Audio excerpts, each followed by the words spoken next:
Voilà, alors tout d'abord, comme introduction, je dois vous dire que je suis très heureux de vous voir. Ça fait déjà. Je venais régulièrement à Montréal pratiquement tous les ans chez le Rav Raskin et ça fait pratiquement 8 ans maintenant que on n'a pas pu venir. Et puis il y a eu le Corona, bien évidemment. Et je suis très content d'être nouveau là et de vous voir tous et toutes. Et il y aura plusieurs cours, il y aura en principe un cours, au moins un cours par jour jusqu'à la fin de mon séjour. Je suis ici jusqu'au 4 juillet, enfin je repars le 4 juillet. Il y aura différents cours qui vont être un peu partout et voilà. Donc aujourd'hui, comme l'a annoncé Eliaoud, le cours c'est sur les défis du Ham Israël. Alors bien évidemment, je ne vais pas rentrer directement dans le sujet, mais je vais faire pas mal d'introductions pour arriver à comprendre exactement ce qui se passe. Et voilà, je dois juste vous dire que, bon, dans ceux qui me connaissent, dans mes propos, je suis assez, comment dire, assez franc et assez transparent. Donc, j'espère que personne n'a une pierre ici pour ne pas me lapider. Non, ça va, il n'y a pas de pierre? Personne n'a? Très bien. Donc, voilà. Et on va commencer directement maintenant par une introduction. Vous savez que nos maîtres nous disent Kol agadol mechavero, yitzro gadol mimeno. En français, plus un homme a un potentiel grand en lui, un potentiel positif grand en lui, et plus son Yetzer Hara est aussi grand que le bon côté. Et je vais vous raconter deux histoires dans quelques instants, mais je ne sais pas, vous savez, je pense qu'une chose est essentielle, mais vraiment fondamentale, et malheureusement, même dans les milieux orthodoxes et religieux, très peu de gens le font. Les grands rabbinim, bien sûr qu'ils le font, mais où je parle au niveau des gens un peu plus simples, c'est très important d'étudier le Tanar. Le Tanar, bon, la Bible en français. Le Tanar, Yehoshua, Shoftim, Nevi'im, etc., c'est très très important. Ceux qui peuvent l'étudier en hébreu avec les commentaires en hébreu, c'est le summum, bien sûr. Malheureusement, en français, c'est déjà extrêmement limité. Et les traductions françaises sont catastrophiques. Il faut savoir, les traductions françaises sont catastrophiques. Donnons un exemple très très simple. Dans les 10 commandements, c'est marqué « tu n'assassineras point ». L'otir tsar, c'est assassiner. Jusqu'à aujourd'hui, on traduit par « tu ne tueras point ». Ce qui est une erreur terrible. Parce que ce n'est pas marqué dans la Torah « tu ne tueras point ». Un soldat a le droit de tuer. C'est marqué « tu n'assassineras point ». Et on traduit par « tu ne tueras point ». Un autre exemple catastrophique dans les traductions en français « tu aimeras ton prochain comme toi-même ». C'est marqué nulle part dans la Torah ton prochain. Prochain, c'est celui qui est proche de toi. C'est marqué Re'aha. Dans la racine, c'est Ra. C'est-à-dire celui que tu n'aimes pas, tu dois l'aimer comme toi-même, même si tu ne l'aimes pas. Parce que tu dois chercher les bons côtés en lui. Et la traduction, tu aimeras ton prochain comme toi-même. Donc les traductions françaises sont catastrophiques. Les anglais un peu meilleurs. Mais la traduction française, c'est vraiment une catastrophe. Et donc, je reviens à ce que j'explique. Donc, plus un homme est grand, et plus son Yetzer Hara est grand. Et je parlais donc du Tanar, et je m'excuse de vous le dire, mais si vous le vérifiez vous-même, vous verrez que je n'exagère pas même d'un millimètre. On voit dans le Tanar que le Ham Israël, pratiquement toute sa vie, s'est comporté de manière catastrophique. Après la mort de Yehoshua, c'est marqué clairement dans le livre de Yehoshua, la grande majorité des Juifs sont devenus idolâtres. Et chaque tribu a laissé des Cananéens dans leur tribu pour pouvoir épouser des Cananéennes. Ils se sont mariés avec des non-juifs, des Cananéennes. C'est marqué clairement dans le Tanar. Et donc le Ham Israël a tenu plus ou moins à l'époque de Moshe, à l'époque de Yeshua un peu mieux, mais après Yeshua, le Ham Israël est complètement tombé, il ne s'est pratiquement jamais relevé, avec quelques exceptions à l'époque du roi David. Le roi David était un gibor inimaginable, avec une force spirituelle et physique inimaginable, est arrivé à relever le Ham Israël. Mais tout de suite après, bon, déjà à l'époque de Shlomo, ça a commencé un petit peu à avoir des fissures dans les murs. Et puis le fils du roi Salomon, Shlomo, qui s'appelait Rechavam, un homme complètement fou qui a causé la séparation des 10 tribus avec la tribu de Yehuda. Et tous nos maîtres disent que c'est le schisme entre les 10 tribus et la tribu de Yehuda et Benjamin qui a amené la destruction du premier temple. Bien que la véritable origine, c'est la faute des explorateurs, ça c'est déjà un autre problème, mais ça c'est au niveau des secrets de la Torah. Et donc, si on regarde le comportement du Ham Israël durant pratiquement toute l'histoire, encore une fois, si on ouvre les yeux, parce qu'évidemment, si on est dans un milieu religieux et qu'on regarde que les religieux, alors Baruch Hashem. Mais si on regarde le Ham Israël dans son ensemble, excusez-moi, le premier défilé gay qu'il y a eu en Israël, c'était à Jérusalem. Maintenant, ils ont choisi d'attaquer Jérusalem, quoi. C'est catastrophique. Et ne parlons pas de ce qu'il y a eu à Tel Aviv, il y avait presque plus de 200 000 personnes, le maire de Tel Aviv, etc. Et donc, si vous savez qu'en Israël, si vous insultez un gay, vous allez en prison. Hein. S'il a des témoins qui vous entendent, vous lui dites, si vous l'insultez, vous allez en prison. Au moins 1 an de prison, 6 mois à 1 an de prison. Voilà. Donc, on est vraiment dans une situation vraiment catastrophique. Je m'excuse de vous dire, en Israël, 80% des gens ne sont pas chômeurs Shabbat. Hein. Et quand ils vont en Chutz La'aretz, ils mangent du porc et tout. Hein. Il y a une chute dans le monde inimaginable. Et j'ai le courage de vous dire que on pourrait dire que la situation, entre parenthèses, religieuse en Chutz La'aretz est beaucoup plus solide que celle qui est en Eretz Israël. Hein. En Eretz Israël, la situation est vraiment catastrophique. Aujourd'hui, plus que jamais. Mais pourquoi ? Parce que justement, ça reprend ce que nos maîtres nous disent. Plus un peuple ou un individu a une mission extraordinaire, comme on va le voir aujourd'hui, et plus le Yetzer Hara l'attaque pour le faire tomber. Et beaucoup ne résistent pas. Beaucoup tombent. Et je vous raconte juste une petite histoire comme ça. J'ai voulu regarder sur les informations quand il y a eu le défilé gay à Jérusalem. J'ai voulu regarder un petit peu ce qui se passait. Bon, je ne savais pas sur quoi j'allais tomber dans les informations. Et puis on voit un homme déguisé en femme, d'accord, qui parle avec une voix de femme. C'est-à-dire qu'il fait exprès de parler avec une voix de femme, parce qu'il y a une voix d'homme, comme ça. Et puis des centaines de personnes qui, après son discours, l'applaudissent, etc. Il était en jupe, il avait un chignon sur la tête. Bon, je veux dire, vive le peuple juif, Baruch Hashem. Et donc, c'est encore une fois, c'est que quand on vit dans un milieu, entre parenthèses, pratiquant, et qu'on ne voit que des pratiquants, alors on s'imagine que, comme je vais dire dans quelques instants, j'espère que je ne vous choquerai pas, qu'on est le peuple élu. C'est une traduction grecque qui est complètement fausse. C'est marqué nulle part dans la Torah qu'on est le peuple élu, on est le peuple choisi, qui n'a rien à voir avec le peuple élu. C'est les Grecs qui ont traduit le peuple élu pour faire monter l'antisémitisme dans le monde. Parce que élu, ça veut dire qu'on est les meilleurs. D'accord ? Quand on élit un président, ça veut dire que c'est lui qui a la meilleure place. Et les Grecs ont traduit le peuple élu, alors que dans la Torah, c'est marqué Amanifrar, le peuple choisi. Et choisi, ça veut dire qu'on a une mission.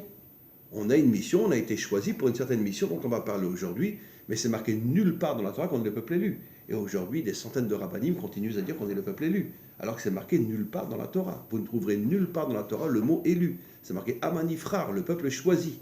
Quand on comprend l'hébreu, on sait que l'ifror, c'est choisir. Comme on dit, on a le libre arbitre, qui veut dire la bechira. On peut choisir entre le bien et le mal.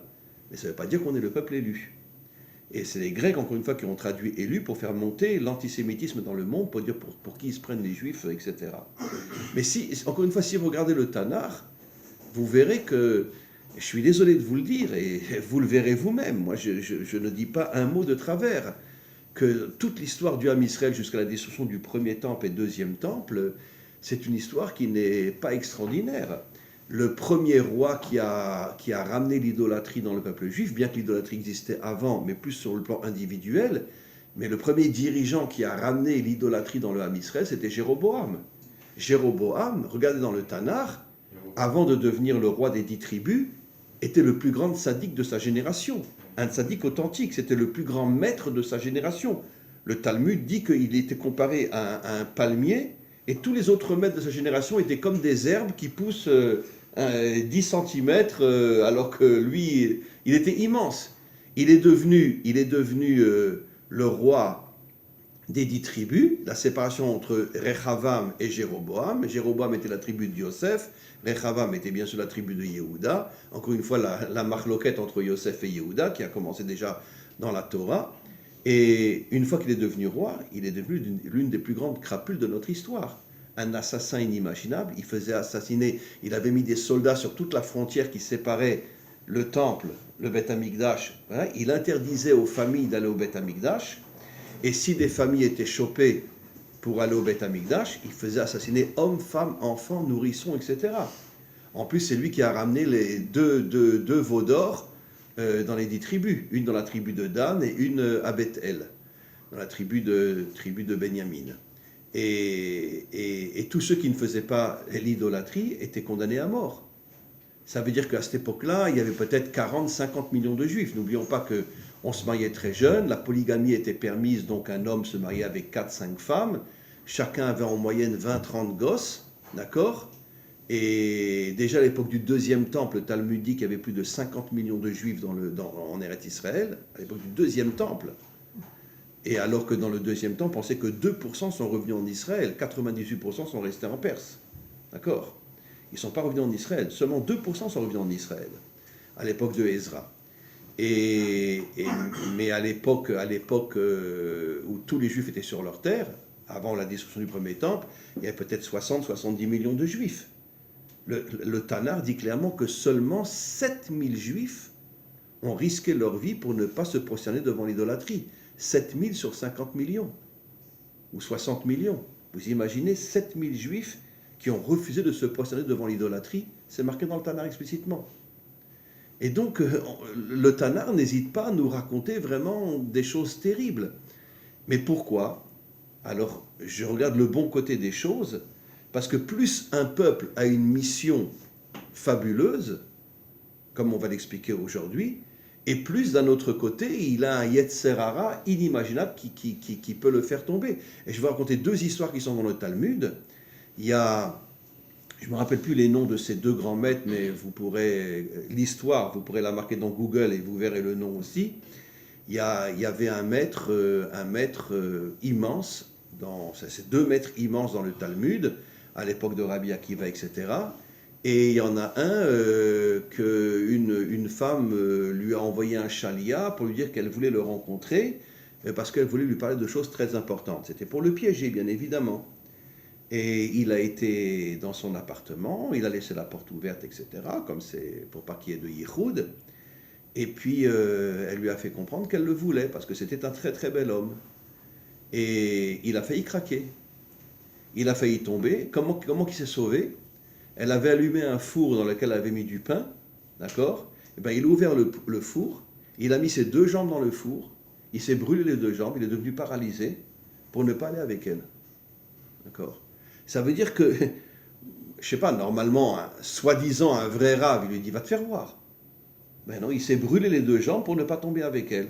Pourquoi? Parce que comme s'il avait un potentiel de tov, de bien énorme, il avait aussi un Yetzer Hara énorme. Il y a une autre histoire aussi incroyable dans le Talmud, d'un des plus grands maîtres de notre histoire, qui étudiait la Torah dans un Beth Midrash. Le Satan est devenu devant Hachem. Bon, je ne décode pas, parce que vous savez que toute la Torah est codée, mais bon, je raconte au niveau littéral. Le Satan est devenu devant Hachem et il lui a dit, je peux essayer d'aller faire tomber cet homme-là? Et Hachem lui a dit, c'est dans le Talmud, Hachem lui a dit, tu n'as aucune chance de le faire tomber. Il dit, fais-moi confiance, si je veux le faire tomber, je le ferai tomber. D'accord? Et il est descendu sur terre, le Satan, une femme exceptionnellement belle. C'est le Talmud qui dit ça, c'est pas moi. Et elle est rentrée dans le Beth Midrash, d'accord? Elle lui a mis la main sur l'épaule, elle lui dit « Coucou !» Et il s'est retourné, il a vu sa beauté, il a failli tomber, il avait un couteau dans la poche, il s'est crevé les 2 yeux. Il s'est crevé les 2 yeux, ça veut dire, mais vous imaginez où on voit un truc pareil? Où on voit un des plus grands maîtres de la Torah qui se crève les 2 yeux? Comment c'est possible? Et parce qu'il a compris qu'il allait tomber. Et s'il ne se crève pas les yeux et qu'il continue à la regarder, il va tomber. Parce que bon, le Satan s'est déguisé en une femme exceptionnellement belle, il s'est crevé les deux yeux. Donc qu'est-ce qu'on voit de là? On voit de là, je vais raconter une troisième histoire, et Abaye, vous connaissez tous Abaye dans le Talmud, hein, ceux qui étudient le Talmud, Abaye, un des plus grands maîtres de notre histoire. Abaye avait l'habitude, il avait une petite ville comme ça, il avait l'habitude de sortir tous les soirs pour voir s'il n'y a pas un homme marié avec une femme mariée qui se donne rendez-vous. Il sortait tous les soirs dans les rues, bon à cette époque-là c'était pas éclairé, il n'y avait pas d'électricité, dans les rues étaient sombres, il se cachait, etc., il regardait. Un jour il voit un homme qu'il connaît marié avec une femme qu'il connaît mariée. Et il se rend compte, il est caché lui dans une petite ruelle, et il l'entend dire, viens on va dans la forêt. Il n'en croit pas ses yeux, ils sont tous les deux mariés. Alors il les suit, d'accord? Et puis, bon, ils se parlent, machin, etc. Même pas ils se tiennent la main, ni rien, ils s'embrassent pas, ni rien, etc. Bon, il a compris que c'était pas des gens normaux, mais bon, il ne s'est rien passé. Et puis après, la femme, elle dit à l'homme, oh, mon mari va revenir, il faut absolument que je rentre à la maison. Hein. Et donc, il se sépare, il rentre à la maison. Lui, il rentre chez lui, il se couche sur son lit, à moitié mort. Écoutez l'histoire. C'est dans le Talmud tout ça, hein, à moitié mort. Les élèves viennent le lendemain matin, ils disent, Rav, c'est l'heure du chiour, c'est l'heure du chiour. Il dit, je peux pas, laissez-moi tranquille, je peux pas. 1 jour, 2 jours, 3 jours, 4 jours passent. Il donne plus de cours. Alors les élèves comprennent qu'il a peut-être un problème, ils vont chercher son maître et dire, va dans la maison de notre maître Abaye, parle-lui, qu'est-ce qui se passe? Le maître arrive, et Abaye, là il a le courage de lui raconter toute l'histoire, et il lui dit, si moi j'avais été à la place de cet homme-là, d'accord, Rav, je suis désolé de te dire, mais je l'aurais mangé tout cru. Comme ça il dit. Et le maître lui répond, mais tu n'as rien compris, c'est tout à fait normal. Plus un homme est grand, et plus son Yetzer Hara est grand. Et c'est pour ça que tu aurais failli tomber. Pourquoi le Nachash? Encore une fois, c'est codé, c'était pas un Nachash. Nos maîtres nous disent que le Nachash, en vérité, on l'appelle le serpent, mais c'était le plus bel homme de la génération. Il a séduit Chava. Nos maîtres disent qu'avant dans le Talmud, c'était un homme d'une beauté inimaginable. On l'appelle le serpent parce que c'est un rusé, un malin, etc. Il vient comme le serpent, on ne le voit pas, on ne l'entend pas, et puis il te mord, et puis tu es mort. Mais pourquoi il a attaqué Chava en premier? Pourquoi? Mais qu'est-ce que disent nos maîtres qu'est-ce que disent le roi Salomon? Comment est appelée la femme? La couronne de son mari. D'accord? Qu'est-ce qui s'est passé tout de suite après la faute? Excusez-moi, messieurs, mais qu'est-ce que dit la Torah après la faute? Veu yimshol bar, l'homme te dominera. Et c'est une punition. Et jusqu'à aujourd'hui, la majorité des hommes se disent, c'est moi le mec. D'accord? Non. Nos maîtres disent tout le contraire. La femme est la couronne de son mari. Toute la bénédiction de l'homme, sa réussite matérielle, spirituelle, tout vient de la femme. N'oublions pas que quand la femme du Rabbi de Lubavitch est décédée, d'accord, le Rabbi de Lubavitch a eu le courage de dire devant tous ses élèves, il y avait des milliers de personnes et il y avait des micros parce qu'il y en avait plein qui étaient dehors, il a eu le courage de dire que tout ce que je suis devenu, tout ce que j'ai fait dans ma vie, à Kol Besroutishti, tout c'est par le mérite de ma femme. Bon, c'était le Rabbi Lubavitch. Il a eu le courage de reconnaître que tout ce qu'il est devenu dans sa vie, tout ce qu'il a fait, les shlichim, machin et tout ça, c'est par le mérite de sa femme. Il a osé le reconnaître. Plus elle s'appelait Chaya Mushka. Il a expliqué que Chaya, c'est le 4e niveau de l'âme. Mushka, c'est le 5e niveau de l'âme. Il y a 5 niveaux d'âme. Et c'est elle qui m'a donné les 2 niveaux de l'âme les plus hauts. C'est un Mahamar qui est dans les Mahamarim du Rabbi, etc. Et donc, qu'est-ce que ça veut dire que la femme est la couronne de l'homme? C'est-à-dire c'est elle qui fait de lui un roi. Et c'est quoi un roi d'après la définition de nos maîtres? Nos maîtres nous disent, c'est pas un roi, un taré qui est assis sur son trône avec une couronne sur la tête, c'est pas ça. Nos maîtres nous disent, c'est quoi un roi? Meler poretz geder la sotloderer. Le roi, c'est celui qui défonce tous les obstacles pour se frayer un chemin. Il a peur de rien. Mais qui fait de lui un roi? Qui lui donne les forces de tout défoncer et d'être un homme fort, courageux, volontaire, déterminé, qui risque sa vie et qui prend des risques? C'est sa femme. Qu'est-ce que nos maîtres nous disent? La délivrance d'Égypte et la délivrance finale viendra par le mérite des femmes. Bon, on parle d'une femme authentique, bien sûr, et bon, Hachem, il y en a des femmes authentiques. Mais une femme authentique, c'est la couronne de son mari, celle qui fait de lui un roi. Celle qui lui donne la bracha et c'est tout. Combien d'hommes reconnaissent ça? Attends, c'est moi qui travaille, c'est moi qui ramène l'argent, etc. Toi, tu es à la maison avec tes gosses, laisse-moi tranquille. Mais en fait, ce que l'homme ne sait pas, c'est que toutes les énergies positives qu'il reçoit, il les reçoit de sa femme. Donc, messieurs, d'accord? Comment vous appelez votre homme à partir d'aujourd'hui? Ma couronne. D'accord? Ma couronne. D'accord? Non, mais n'hésitez pas, ma couronne. Voilà. Ok? Allez, vous me promettez, vous l'appelez ma couronne? Est-ce qu'on peut placer sa couronne dans la cuisine? Comment? Je vous ai dit, aujourd'hui en Israël, dans la nouvelle génération, ceux qui font les courses, qui changent les gosses, qui cuisinent, qui nettoient la maison, c'est que les hommes aujourd'hui. Moi, je vous dis, franchement, j'ai des enfants qui se sont mariés, bon, à 22, 23, 24 ans, etc. Ceux qui font tout à la maison. Ils font tout. Il y a une révolution dans le monde aujourd'hui. La femme, elle est assise sur sa chaise, d'accord? Bon, la gueule, elle s'occupe des gosses. Mais celui qui fait tout le travail, c'est l'homme aujourd'hui. C'est une révolution dans le... Bon, en tous les cas, cette introduction elle est importante. Pourquoi le Ham Israël a à ce point des problèmes durant toute son histoire? Et encore une fois, quand je parle du Ham Israël, je parle de l'ensemble du Ham Israël. Parce que le Ham Israël, comme il a une mission, comme on va le voir aujourd'hui, exceptionnelle, c'est pour ça que toutes les forces négatives se collent sur le Ham Israël pour le faire tomber. Comme le Nachash a fait tomber Chava, qui était la couronne de son mari.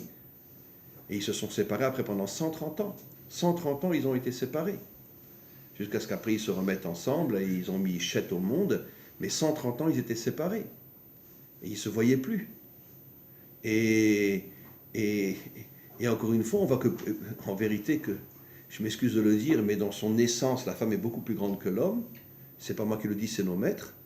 Bina yetera nitna laisha. La femme a la bina, comme on va le voir dans quelques instants. La bina, c'est une sphira, la 8e sphira, qui est complètement au-dessus de ce monde, parce que ce monde a été créé en 7 jours. Et la femme, elle est connectée à la bina, qui sont des forces complètement surnaturelles au-dessus de ce monde.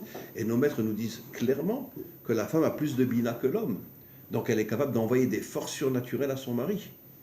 Et c'est pour ça que le Nachash l'a fait tomber, parce que justement, il savait que si Chava ne tombe pas, elle va donner de telles forces à son mari qu'ils vont ensemble pouvoir faire le tikkun du monde, comme il est dit dans le pasuk, Asher bara Elokim la asot. Hachem a commencé le travail, mais c'est à l'homme de le terminer. Et c'est pour ça qu'il a fait tomber Chava, pour qu'elle perde toutes ses forces, et qu'elle ne puisse pas donner des forces à son mari, et que le monde tombe. Et depuis des millénaires, le monde est complètement tombé. Et aujourd'hui, c'est une catastrophe ce qui se passe dans le monde. Encore une fois, quand on vit dans un milieu fermé, alors on ne se rend pas compte. Mais quand on a les yeux ouverts sur le monde en général, et je m'excuse de le dire sur Israël en général, on voit qu'aujourd'hui, Israël est dans une situation catastrophique. Mais véritablement catastrophique. Vous savez combien d'Israéliens quittent Israël et vont s'installer partout dans le monde?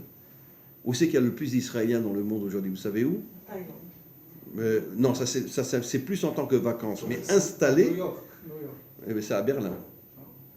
Berlin. Vous imaginez des Juifs qui s'installent à Berlin? Il y a des milliers d'Israéliens à Berlin. Des milliers. Des dizaines de milliers. À Berlin. Dans le pays qui a massacré pas 6 millions de Juifs, sachez-le, j'ai des élèves au Yad Vashem, ils ont fait des études, c'est 9 millions de Juifs qui ont été massacrés pendant la Shoah, pas 6. Et pourquoi? Alors, une fois, j'ai demandé à un de mes élèves, pourquoi vous ne le dites pas? Ils disent déjà, personne ne croit 6, alors on va dire 9, d'accord. Mais ils savent, ils ont fait des études pendant des années, et ils savent que c'est 9 millions de Juifs qui sont décédés pendant la Shoah, pas 6, 9. 9. Et donc, bon. Donc je voudrais continuer un petit peu maintenant et expliquer des choses. On va continuer. Donc on vient de conclure la première introduction, que plus un homme a une mission importante, et plus automatiquement il est attaqué par des forces contraires. Et c'est pour ça que notre peuple est le peuple le plus attaqué, parce que justement, je m'excuse de le dire, mais l'endroit au monde où il y a le plus d'homos et de lesbiennes, c'est à Tel Aviv. Je suis désolé. D'accord. Pourcentage. Comment? En pourcentage. Oui, en pourcentage, parce qu'évidemment, c'est un petit pays, mais en pourcentage. Récemment, j'étais à Tel Aviv, et tout d'un coup, je vois une jeune femme sortir, et puis je l'entends parler. Elle parle comme ça, avec la voix d'un homme. Alors, je vais devant pour voir son visage, et je comprends que c'est un homme. mais en mini-jupe, machin, les talons, tout ça. Bon, il faut vivre Israël, hein, quand même. Bon, c'est pas, oui, c'est ça, c'était la couronne de son mari, quoi. Voilà. Absolument. En tous les cas, bon, les choses ne sont pas simples. Maintenant, on va essayer de comprendre finalement quelle est la véritable mission d'Israël. Alors on le dit tous les jours dans la tfila. Bayom haoui Hashem le melech al kol haaretz. Notre véritable mission, et je m'excuse de vous le dire, que nous n'avons encore jamais réalisé, peut-être à l'époque du roi David, il a commencé le travail, mais il l'a pas terminé puisque le Mashiach n'est pas venu. Mais le vrai travail d'Israël, c'est de dévoiler Hachem comme roi dans ce monde. Maintenant, vous savez ce que nos maîtres nous disent, je vais le dire en hébreu, je vais le traduire en français. Dans le Midrash Rabbah, nos maîtres nous disent Nitava kadosh baruch hu liot lo dira batartonim. Ta'ava, c'est quoi une ta'ava? Comment on traduit ta'ava en français? La passion de Dieu, c'est de se dévoiler dans le monde d'en bas. Vous savez ce que nos maîtres disent dans le Talmud, dans le Zohar, etc., que quand Israël faute, Hachem est obligé de remonter en haut. Et il s'embête en haut. Il s'embête véritablement. Parce que toute sa ta'ava, tout son désir, c'est de se dévoiler dans le monde d'en bas. Comme on va le voir dans quelques instants, on va expliquer ce que ça veut dire se dévoiler dans le monde d'en bas. Batartonim, dans le monde d'en bas. D'accord? Je viens de citer le Mashiach. D'accord? Et je m'excuse de vous le dire. Mais vous savez qui sera le vrai Mashiach? Visiblement, ça sera un homme. Mais le vrai Mashiach, ça sera sa femme. Le Zohar dit que c'est le Gilgoul de Adam et Chava, qui reviennent pour réparer la faute de Adam. La faute de Adam et Ève. Mais le vrai Mashiach, ça sera pas l'homme. Celle qui lui donnera toutes ses forces au Mashiach, ça sera sa femme. C'est elle qui va tout lui donner.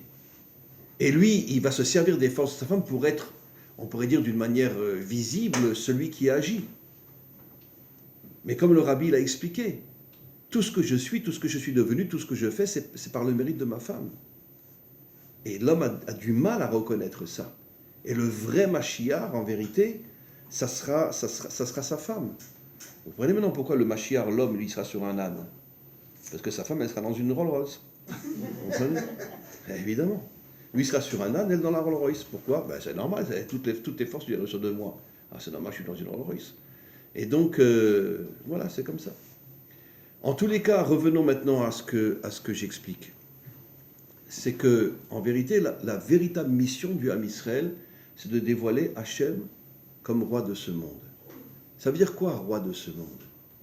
On ne l'a pas dit comme Dieu de ce monde, comme maître du monde. Roi, ça veut dire que c'est lui le véritable dirigeant de ce monde. Et aujourd'hui, Dieu est complètement caché. Excusez-moi de le dire, mais vous savez qu'on a 2 personnages bibliques, thoraïques, qui sont rentrés dans Dieu. Ils l'ont pris par le cou et ils lui ont dit, je vais te casser la figure. C'était Abraham et Moshe. Qu'est-ce qu'il a osé dire Abraham quand Hachem lui annonce qu'il va détruire Sodome? Pourtant, Sodome, c'est quand même une horreur. C'était la pédophilie, c'était l'homosexualité, c'était la shritout, enfin, les problèmes dans l'argent, etc. Et Hachem lui dit, je vais détruire Sodome. Et qu'est-ce qu'il lui dit à Abraham? Toi qu'on appelle le juge de toute la terre, tu ne sais pas rendre justice? Ça ne veut pas dire qu'il s'est déconnecté d'Hachem. Il ne s'est pas déconnecté d'Hachem. Mais ça, c'est un homme authentique. Un homme authentique, c'est celui qui a le courage de parler avec Hachem, mais en même temps ne pas le quitter. Ah non, je suis complètement connecté à toi. Mais je ne suis pas ton mouton. Je veux comprendre des choses. Je veux comprendre. Et qu'est-ce qu'il a dit Moshe à Hachem quand il est arrivé en Égypte et qu'il a vu que les Égyptiens prenaient un enfant, un bébé, des bras d'une maman et qu'ils l'ont mis dans le mur à la place du ciment? Qu'est-ce qu'il lui a dit Hachem à Moshe? Lama reotala amazé, mais pourquoi tu fais du mal à ce peuple? Lamazé shalachni, pourquoi tu m'as envoyé? Vous comprenez? Ça ne veut pas dire qu'il s'est déconnecté d'Hachem. Mais il a osé demander des explications. Demander des explications. Vous savez, je reviens encore une fois sur le Rabbi. Vous savez ce que le Rabbi il a dit dans un commentaire très très connu qui est un Mahamar après la Shoah? Il a dit, tout celui qui ose dire que la Shoah a eu lieu à cause de nos fautes, c'est un rachat gamour. C'est la première fois que le rabbi dit rachat.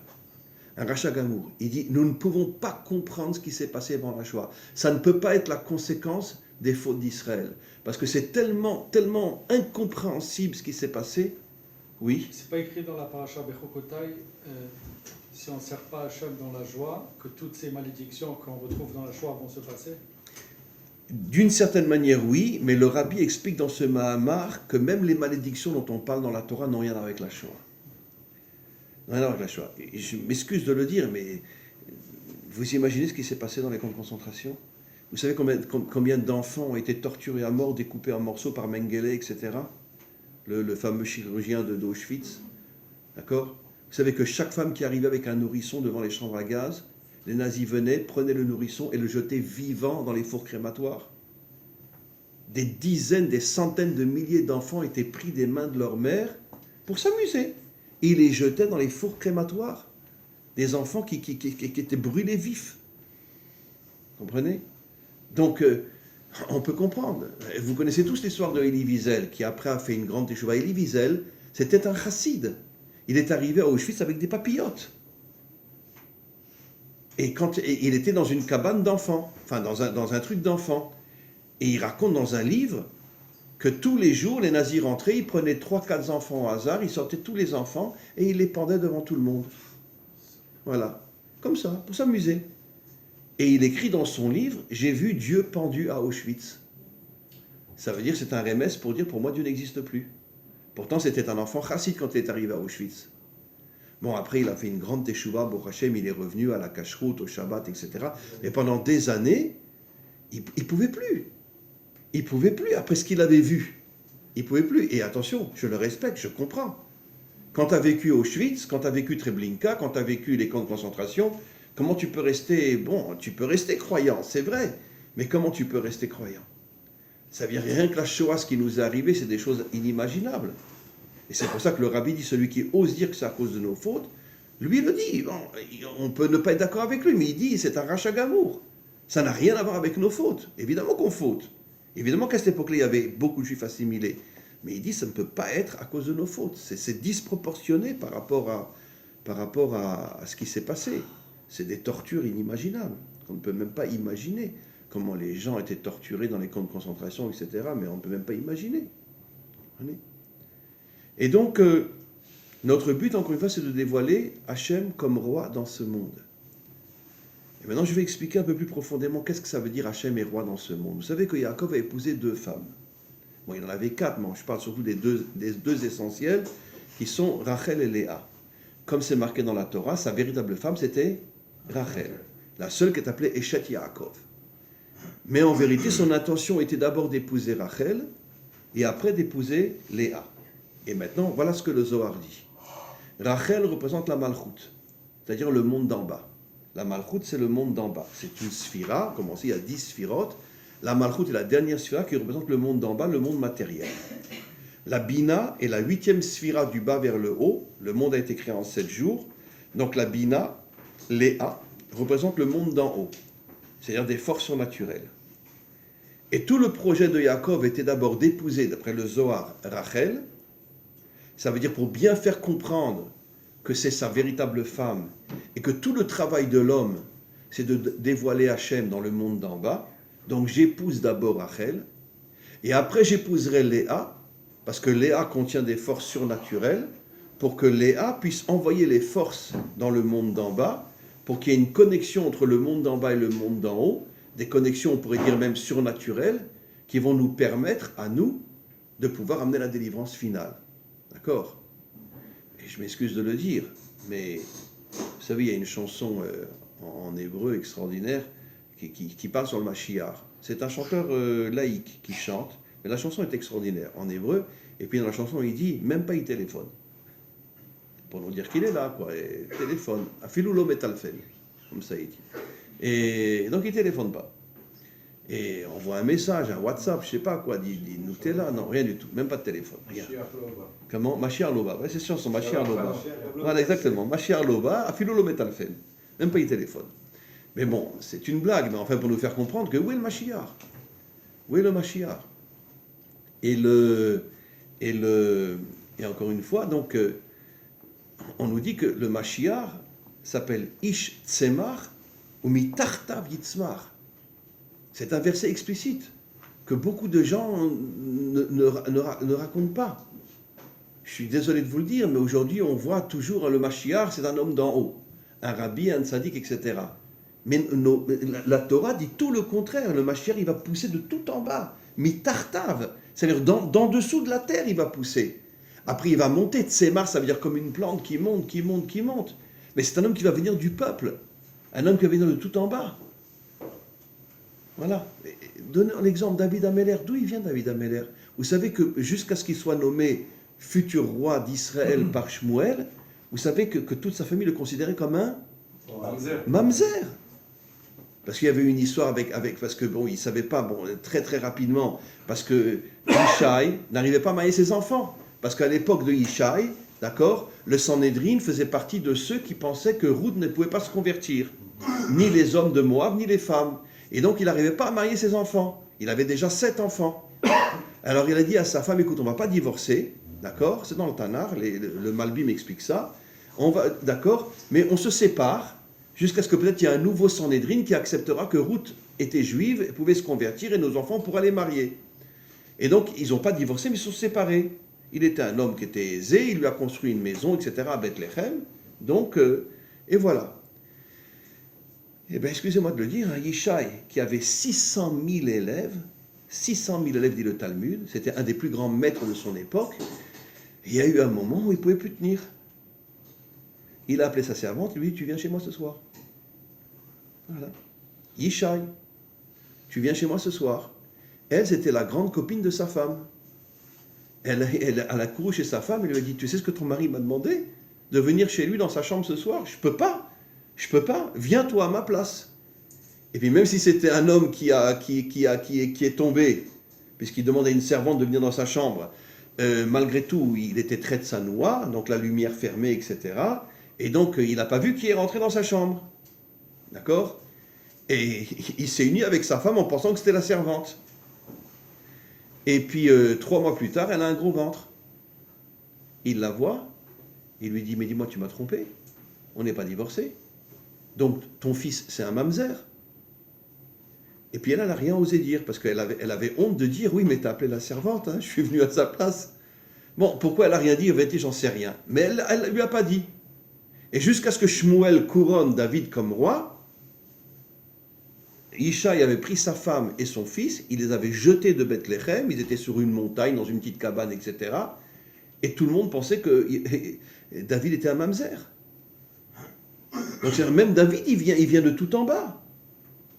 Et pas seulement il vient de tout en bas, il vient quand même de Ruth, qui était la fille du roi de Églon, la fille du roi de Moab, le pays le plus antisémite de l'époque. Moab était constamment en guerre contre Israël. Mais c'est pas fini. Mais d'où vient Moab?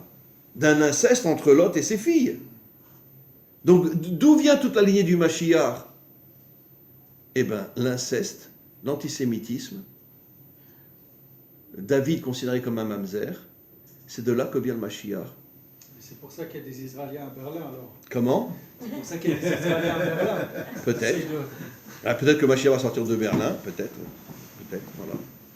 Mais j'en sais rien. Mais en tout cas, d'une certaine manière, vous avez raison. Pourquoi le Ham Israël tombe si bas? Parce que toutes les forces contraires font tout pour nous faire tomber, parce qu'ils savent que si on remonte, on va réussir notre mission et on va sauver le monde. Et toutes les forces obscures de ce monde ne veulent pas que le monde soit sauvé. Vous comprenez? C'est pour ça qu'elle s'attaque à Israël. Et Israël a subi, dans l'histoire, on ne peut même pas imaginer, les pogroms, l'Inquisition, les croisades. Dans les croisades, qu'est-ce qui se passait? Vous savez que les croisades sont sorties de Camargue. J'ai été une fois visiter le château duquel ils sont sortis.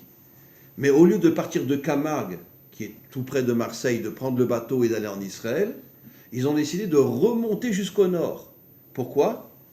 Pour traverser toute la France et passer par toutes les communautés juives. Dans chaque communauté, ils prenaient tous les juifs, hommes, femmes, enfants, nourrissons, dans la synagogue et ils brûlaient la synagogue. Ils ont tué des millions de juifs. Voilà. C'était leur projet. Donc c'est sûr que l'homme Israël, il a traversé l'Inquisition, les pogroms, les massacres. Quel est le peuple le plus antisémite, le plus assassin des juifs de la terre? Vous savez qui c'est? Les Ukrainiens. Mais bien sûr, c'est les plus grandes crapules qu'il y a sur Terre. Les plus grandes crapules qu'il y a sur Terre. Des massacres inimaginables. Ils ont constamment massacré. Vous savez qu'il y a des centaines de Juifs qui sont sortis des camps de concentration et ils sont retournés en Ukraine après la guerre parce qu'ils ne savaient pas où aller. Ils sont arrivés en Ukraine, les Ukrainiens sont sortis avec des haches et les ont coupés en morceaux. C'est-à-dire qu'ils ont survécu les camps de concentration, ils sont tous morts en Ukraine. Voilà. Arabe, le Ham Israël a été choisi pour dévoiler Hachem dans ce monde, mais face à l'Iran, face à la crise économique, face à tout ce qui se passe, comment? Alors justement, ça va être la deuxième partie du cours. Donc encore une fois, c'est ce que je vais expliquer justement. Donc, le Ham Israël est là pour dévoiler Hachem comme roi de ce monde. Mais c'est quoi comme roi de ce monde? Alors, vous savez que, je vais vous donner un exemple très simple. Et comme je vois que plus ou moins tout le monde, même si vous avez une kippa sur la tête, grâce à Dieu, vous êtes tous des gens qui malgré tout sont dans le monde matériel. Et c'est très positif d'ailleurs que je vous l'explique. Vous savez que le troisième temple, et les deux premiers, les troisième temples, sera construits sur le Har Tzion. Le Har Tzion, tout le monde connaît le Har Tzion, d'accord? Le Har Habayit est sur le Har Tzion. Tzion, valeur numérique, Yosef. Gematria, Yosef. Tzion, Gematria, Yosef. Vous savez que Yosef est le seul personnage biblique qui est appelé Tzadik. Pourquoi? Parce que c'était un homme qui était assis dans une yeshiva toute la journée en train d'étudier? Non. Un homme qui était complètement investi dans le monde matériel. Pendant 80 années, il a dirigé l'Égypte. N'oublions pas sa première épreuve avec Madame Potiphar, à 17 ans. Après, il a été 12 ans en prison. Je m'excuse de le dire, ce n'est pas de moi. Je ne dis rien que je me permettrai de dire. Il était extrêmement beau, Yosef. Hein, magnifique. C'était un des plus bels hommes sur Terre. Pendant 12 ans, tous les prisonniers lui couraient derrière pour le violer. Il n'y a pas de femmes dans les prisons. Et c'est jusqu'à aujourd'hui, c'est comme ça. Moi, j'ai travaillé pendant 10 ans dans les prisons en Israël. Vous ne savez pas ce que j'ai vu. Inimaginable. 10 ans, j'ai travaillé dans les prisons en Israël. Puis après, j'étais rave à l'armée aussi, dans les unités combattantes. Et 10 ans, j'ai travaillé dans les prisons. Le nombre d'homos, mais pas des vrais homos, ça veut dire qu'ils ont besoin de... Et donc, il y a des relations entre les prisonniers, même en Israël, mais partout dans le monde, de toute façon. Mais c'est inimaginable, inimaginable. Et donc, lui, tous les prisonniers lui couraient derrière. Il aurait pu péter un câble, il aurait pu devenir complètement fou. Il a tenu pendant 12 ans dans une prison égyptienne, il y a 4000 ans. Combien Morsi il a tenu dans une prison égyptienne à notre époque? Il était en bonne santé quand il est rentré, il a tenu 1 an et demi. Morsi, le chef voilà. 1 an et demi il a tenu et il est mort dans la prison. Vous imaginez, il y a 4000 ans dans une prison égyptienne, avec toutes les atrocités qu'il devait y avoir, Yosef a tenu 12 ans. Et quand il sort, pendant 80 années, il va diriger l'Égypte. Excusez-moi, ce n'est pas de moi. D'accord? Vous savez ce que le Midrash dit? Il était extrêmement beau, il avait 30 ans quand il est devenu le roi d'Égypte. D'accord? Et bien, toutes les filles égyptiennes lui couraient derrière. Viens chez moi, viens chez moi, viens chez moi. Il n'est jamais tombé. Vous comprenez pourquoi on l'appelle sadique? C'est à pleurer. Et les gens se trompent complètement. C'est quoi le vrai sadique? Celui qui est dans ce monde et qui ne tombe pas. Ni dans la corruption financière, ni avec les femmes, ni dans l'idolâtrie. Parce que l'Égypte est le pays le plus idolâtre de la terre à cette époque-là. Il n'est jamais tombé. C'est pour ça qu'on l'appelle tzaddik. Le tzaddik, ce n'est pas celui qui est toute la journée avec Dieu. Bien sûr que Yosef était connecté à Dieu qu'on ne peut même pas imaginer. Mais c'est celui qui est connecté à Hachem et qui est dans ce monde et qui ne tombe pas. Ça, c'est le tzaddik authentique. Prenez. Je vous raconte juste une petite histoire. Vous avez encore le temps, ça va? D'accord? Non, d'accord? Petite histoire. J'ai étudié, moi, à Slobodka, à Bnei Brak, il y a des années et des années. Et un jour, le Steipler, le fils de Raphaïm Kanievski, que j'ai connu le Steipler, le père de Raphaïm Kanievski, qui est décédé il y a quelques semaines, il a demandé au Rosh Yeshiva qu'il voulait qu'une dizaine d'élèves viennent chez lui. Et il a dit, je voudrais surtout des Français. Je ne sais pas pourquoi il préférait des Français que des Israéliens. Bon, on était un petit groupe de Français avec quelques Israéliens, on a été chez lui. Et puis, avec la tête baissée, beaucoup du de Steipler était un homme comme son fils d'ailleurs, comme Raphaïm Kanievski. Vous savez, Raphaïm Kanievski a mis 12 enfants au monde dans un 2 pièces et demie. Il n'est jamais sorti de son appartement. 2 pièces et demie, 12 enfants au monde. Un truc de fou. Vraiment un homme d'une humilité, il a toujours refusé d'avoir un poste officiel, etc. Je ne sais pas comment il a vécu, enfin vraiment, bon, il devait recevoir des trous morts, j'imagine, mais vraiment un homme exceptionnel. Mais en tous les cas, j'étais chez son père, le Stipler, et le Stipler demande avec la tête baissée, il me dit, est-ce que vous savez comment je suis devenu ce que je suis devenu? Alors moi, l'idiot, j'avais 18 ans à cette époque-là, je lui réponds, ben Rav, c'est normal, vous étudiez toute la journée. Il me dit, non, pas du tout, ça n'a rien à voir. Comme ça, il me dit, c'est un homme franc, courageux. Pourtant, c'est vrai qu'il étudie toute la journée. Alors je lui dis encore une fois, ben, parce que Rav, vous êtes un tzaddik, c'est normal. Il dit, moi je suis un tzaddik. Il me répond comme ça, moi je suis un homme très simple. Arrête de dire que je suis un tzaddik. Comme ça, le Stipler me répond. C'est incroyable, hein, des hommes authentiques. Alors, je vais vous raconter une histoire. Vous saviez qu'à l'époque, en Russie, les Russes militaires rentraient dans les maisons juives et prenaient les enfants de 15 ans et les amenaient à l'armée pendant 30 ans pour les faire tomber. Ça a duré de nombreuses années, je crois 20 ou 30 ans. Les enfants rentraient à l'armée à 15 ans, pendant 30 ans ils étaient à l'armée, alors que les soldats russes, non. C'était quelques années, peut-être plus que 2 ou 3 ans, mais 30 ans. Il les mettait à l'armée pour qu'ils tombent complètement, il voulait faire tomber toute la religion juive. Et lui, il a été attrapé, et ils l'ont mis en Sibérie. Et en pleine nuit, les soldats, il nous raconte, il faisait au moins -60 dehors avec un vent inimaginable. Les soldats viennent le chercher, il dit, maintenant tu vas monter la garde dehors. Alors il répond, monte la garde dehors, mais j'ai pas d'habit, j'ai rien, je vais mourir.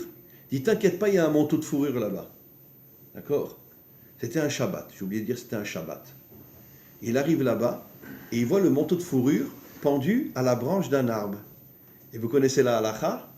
On n'a pas le droit de mettre ou de prendre quelque chose qui est sur la branche d'un arbre de peur de casser la branche. Surtout que c'est un manteau de fourrure relativement lourd. Alors il arrive là-bas, il me raconte l'histoire.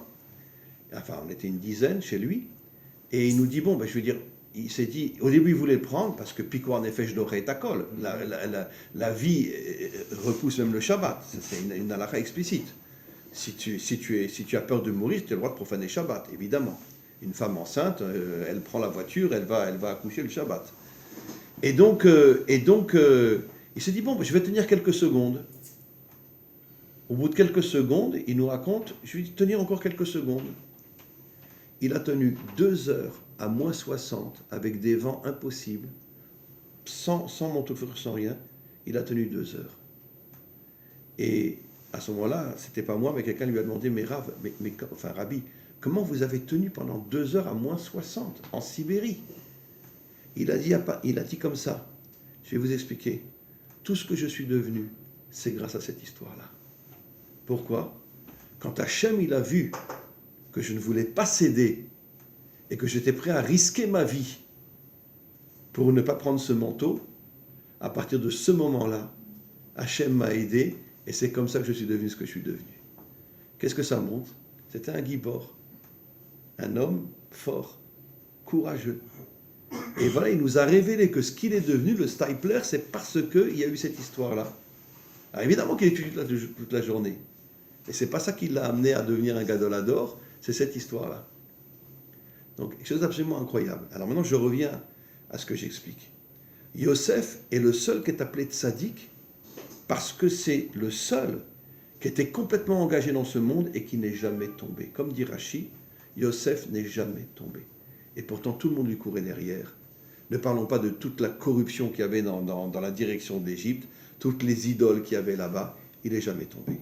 Comme Rashi nous le dit, comme il était à sa naissance, il était à sa mort, il n'est jamais tombé. Et c'est pour ça que le monde sillonne à la valeur numérique Yosef, pour nous faire comprendre que Hachem ne se dévoilera que dans un monde où l'homme est dans ce monde et ne tombe pas. Voilà, c'est ça notre mission. Notre mission, c'est d'être dans ce monde et de ne pas tomber. Ça, c'est notre véritable mission. Maintenant, on va aller un petit peu plus loin. Vous savez que le Malbim, un des plus grands commentaires du Tanar, nous explique qu'en vérité, la guerre de Gog, c'est dans Yecheskel chapitre 38, vous pourrez regarder, il explique que la guerre de Gog, c'est l'union entre les Occidentaux et Ishmaël. C'est le seul qui dit ça.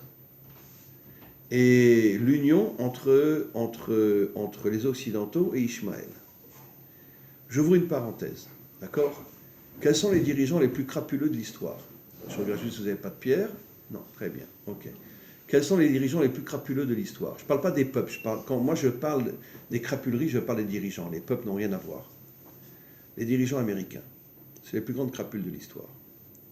Excusez-moi, vous vivez à Montréal, juste à côté de l'Amérique, donc peut-être vous aimez les Américains. Mais excusez-moi de vous dire, vous savez combien de fois les Juifs ont demandé à l'armée américaine de bombarder les rails qui menaient à Auschwitz, Treblinka, etc. Et vous savez ce que les dirigeants américains ont répondu? Ah non, non, non, on n'a pas le temps, entre parenthèses, qui crèvent tous. Très bien. Vous savez que l'une des plus grandes crapules de l'histoire était le fondateur de la dynastie Kennedy, qui était consul à Londres. D'accord? Et quand la Shoah a commencé, beaucoup de Juifs à Londres sont venus trouver Kennedy et lui ont demandé, est-ce que tu ne pourrais pas essayer d'agir pour que plein de Juifs puissent venir à Londres? Vous savez ce qu'il a répondu? Qu'ils crèvent tous. Et c'est pour ça que la famille Kennedy a complètement disparu. Il ne reste plus rien. Pourquoi? C'était, comment il s'appelait? Un rave très très connu à Londres. Comment il s'appelait? Il venait de Pologne. Je ne me rappelle plus son nom. Non. Lui, il a vécu après la Shoah. C'était un homme géant. Non, pendant la Shoah, moi, je ne me rappelle plus son nom. Et enfin, c'était un très très grand rave qui a écrit beaucoup de livres. Et il l'a maudit. Il lui a dit, comment tu oses me répondre? Il a dit à Kennedy, le fondateur de la lignée Kennedy, et comment tu oses me répondre qu'ils crèvent tous? Comme ça tu me réponds? C'est un antisémite inimaginable, et on ne pourrait pas imaginer. Et il lui a dit que ta famille soit maudite. Et regardez, toute la famille Kennedy, elle a disparu, pratiquement. Il ne reste plus rien. Et donc, un est mort en avion, l'autre a été assassiné, etc., etc. Enfin bon, il reste plus rien. Et donc, il refusait de bombarder les rails. Mais je m'excuse de vous le dire. Vous savez ce qui s'est passé après la Shoah? Les nazis, la CIA, d'accord, a fait rapatrier des centaines de nazis en Amérique, surtout des savants, etc., d'accord, pour qu'ils continuent leurs expériences en Amérique. Vous vérifiez, vous verrez que je ne me trompe pas. Ils ont fait, les dirigeants ont fait venir des centaines de nazis en Amérique, ils les ont récupérés, ils les ont sauvés, viens en Amérique, pour que tu continues, c'était bon des nazis scientifiques, etc., pour qu'ils continuent leurs expériences sur des prisonniers, etc., en Amérique. Et donc, les dirigeants américains, vous savez très bien que Clinton, qui est tombé avec cette femme juive-là, c'était en vérité une femme du Mossad. Mais bien sûr. Lewinsky. Oui, Lewinsky était une femme du Mossad. Bon, elle ne le dira jamais, mais nous, on le sait en Israël. C'était une femme du Mossad. Et pourquoi ils lui ont envoyé Lewinsky pour le faire tomber, d'accord? Quel est un des plus grands pédophiles d'Amérique? Clinton. Et donc, ils ont voulu le faire. Ils ont un pédophile, vraiment, hein? Oui, vraiment. Et il va avec des filles de 8, 9 ans, etc. Bon, aujourd'hui, je ne pense plus avec son âge, mais c'était un homme horrible. Et donc, le Mossad a voulu le faire tomber. Ils lui ont envoyé Lewinsky, qui était une femme du Mossad. Et bon, finalement, ça n'a pas vraiment marché, mais enfin, bon, si, il est tombé, je crois, après. Oui, il est tombé après. Oui, il est tombé après. Ah, il a continué, bon, enfin, je me rappelle pas, enfin. Bref, le Mossad a voulu le faire tomber, parce que c'était un homme extrêmement dangereux. C'est lui qui a fait tous les accords de paix avec les Palestiniens, machin, et tout ça, pour faire tomber Israël. Et donc, les dirigeants américains, grâce à Dieu, je veux dire, bon, il y en a eu un qui était un peu exceptionnel, bien que ce n'était pas un homme 100% droit, mais c'était Trump. Tout ce qu'il a fait pour Israël, c'est inimaginable. Mais à part lui, regardez Biden aujourd'hui, d'accord? Bush, Biden, etc. C'est de la folie. Biden, maintenant, qu'est-ce qu'il a fait, Biden? Il a remis tous les accords avec l'Iran. Il a remis tous les accords avec l'Iran. En tout cas, beaucoup en Israël disent que l'Iran a déjà la bombe atomique. Et que l'Iran a dit clairement que la première qui tombera, ça sera sur Israël. Ils l'ont dit clairement. Et maintenant, ce que je vais vous révéler, vous pouvez ne pas accepter, d'accord?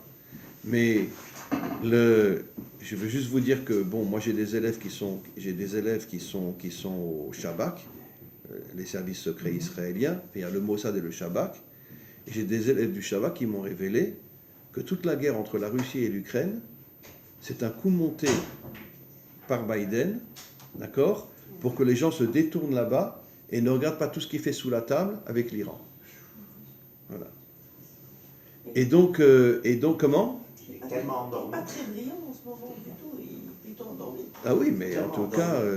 C'est pas lui. mais excusez-moi de vous le dire, mais il change de pantalon pratiquement 5 fois par jour. Ah ouais. Il n'arrête pas de faire pipi dans ses pantalons. Non, ouais, Ah oui. Ah non, c'est sérieux, hein. c'est pas lui qui C'est sérieux. Mais bon, peu importe. Mais quoi qu'il en soit, il a fait un accord avec l'Iran. Beaucoup en Israël disent que l'Iran a déjà la bombe atomique. Et maintenant, je vais vous dire, qu'est-ce que le traité Avodah Zarah dit dans le Talmud, il y a plus de 2000 ans, que la guerre de Gog et Magog, c'est l'union entre l'Occident et la Perse. La Perse, c'est les Iraniens. Ça veut dire qu'ils avaient déjà le roi à Kodesh, et ils ont vu nos maîtres dans le Talmud. Regardez, au début de Maseret Avodah Zarah, vous verrez que c'est l'union entre l'Occident et la Perse. La Perse, c'est l'Iran. D'accord. J'ouvre une parenthèse. Le peuple iranien est un peuple extraordinaire.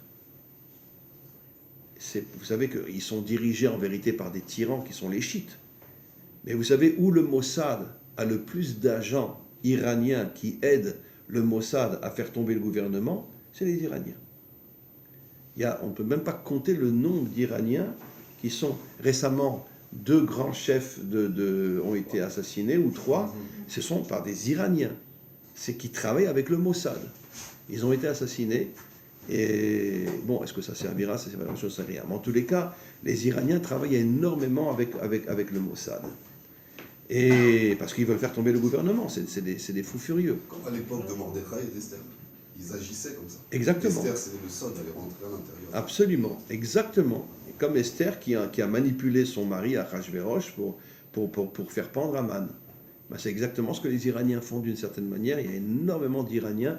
Il y a récemment, il y a quelque temps, il y a une petite série de 6 films, mais authentiques, qui est sorti en Israël, mais en hébreu, sur Téhéran, justement, qui montre comment c'était une espionne à l'origine iranienne qui est retournée en Iran et qui a monté là-bas un réseau mais de centaines d'Iraniens qui aident le Mossad à faire tomber le gouvernement. Et c'est un film extraordinaire parce que c'est un film authentique. C'est une petite série comme ça et c'est vraiment quelque chose d'absolument incroyable et qui montre vraiment que les Iraniens détestent leur gouvernement. Et puis s'ils manifestent, ils se font mitrailler, ils ne peuvent rien faire, quoi. Et donc le Talmud dit clairement que la guerre de Gog et Magog, alors le Malbim dit c'est l'union entre l'Occident, les chrétiens et l'islam. Seulement le Malbim ne dit pas que ce sont des Perses, bien que le Malbim a vécu après le Talmud, donc il aurait pu le dire, mais il ne le dit pas. Il dit c'est l'union entre les chrétiens et l'islam qui vont attaquer Israël. C'est ça la guerre de Gog. Le Malbim le dit dans le chapitre 38 de Yecheskel. Mais le Talmud, avant le Malbim, dit clairement que c'est l'union entre l'Occident et la Perse. De quel Occident s'agit-il? Des dirigeants américains. D'accord? C'est pour ça que c'est des dirigeants américains. Voilà. Pourquoi l'endroit principal des États-Unis s'appelle la Maison Blanche, Beth Alavan? Mais ça fait allusion à Lavan. Lavan, sur lequel on dit dans la Haggadah, Bikesh, la Akor et Takol, il a voulu tout détruire Israël. Et c'est pour ça que voilà. Beaucoup de gens pensent, et ils se trompent tous, que la guerre de Gog viendra de la Russie. C'est complètement faux. La guerre ne viendra pas de la Russie. Ceux qui vont nous attaquer, ce sont... Bon, malheureusement, le peuple américain va être manipulé, mais je ne parle pas du peuple, moi je parle des dirigeants. C'est les dirigeants américains et la Perse, donc les Iraniens, ceux qui vont nous attaquer. Et ça, c'est marqué dans le Talmud déjà depuis 2000 ans. Au début de Maseret Avodah Zarah. Pourquoi les Perses spécialement? Pourquoi pas ça serait pas... Alors les Perses, n'oubliez pas qu'ils sont chiites, d'accord? D'ailleurs, vous connaissez tous l'anglais, chiite en anglais, ça va tout à fait bien, très bien. Donc c'est vraiment un nom qui leur convient d'une manière extraordinaire. Mais ils Voilà. ont changé de nom. Ah, ils sont plus chiites? Non, ils ont changé de nom, c'est plus la Perse, c'est Ariane, c'est des Ariens. Alors, Oui, mais bien sûr. Mais je te signale que la croix gammée est un signe qui vient de l'Iran. De l'Inde. C'est pas de l'Égypte? Non, alors vous avez 100% raison. Les Indiens l'ont récupéré, la croix gammée, mais au départ, ça vient de l'Iran. Après, ils ne l'avaient plus. C'est passé en Inde, et de l'Inde, c'est passé en Allemagne.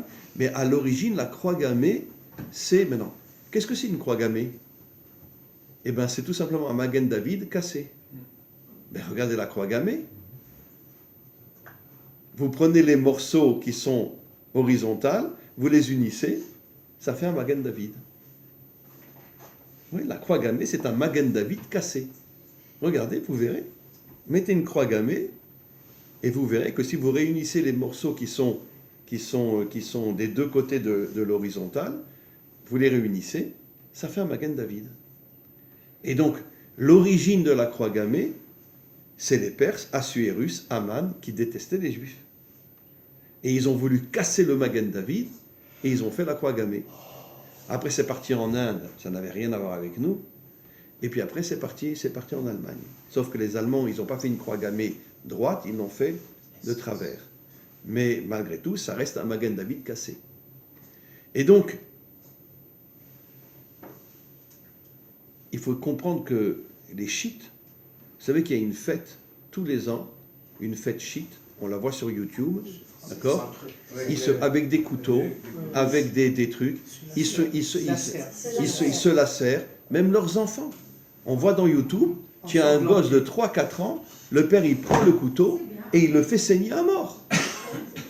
C'est des malades mentaux. Des malades mentaux. Et donc, les chiites sont vraiment des fous furieux.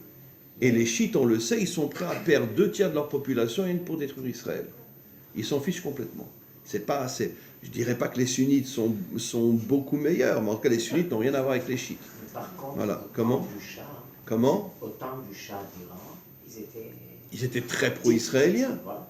Mais absolument. Mais de toute façon, la Torah le dit clairement, enfin le Tanar, quel a été le roi le plus sioniste et le plus amoureux d'Israël ? C'était Cyrus. Comment ? Koresh. Koresh. C'est lui qui a donné de l'argent et son armée pour que tous les Juifs reviennent de Babylonie. D'accord ? Mais comme les Juifs, ils ont compris qu'avec Cyrus, ça allait très bien marcher, qu'est-ce qu'ils ont préféré ? Le fric. D'accord ? On préfère le fric que la terre d'Israël. Et 2% sont revenus seulement avec Ezra. C'est marqué clairement. 2% sont revenus. 98% sont restés. Ça fait depuis combien de temps on est en exil ? Ben depuis 3000 ans. Depuis la destruction du deuxième temple. Ça fait 3000 ans qu'on est en exil. Donc on revient maintenant sur les chiites et sur les sunnites.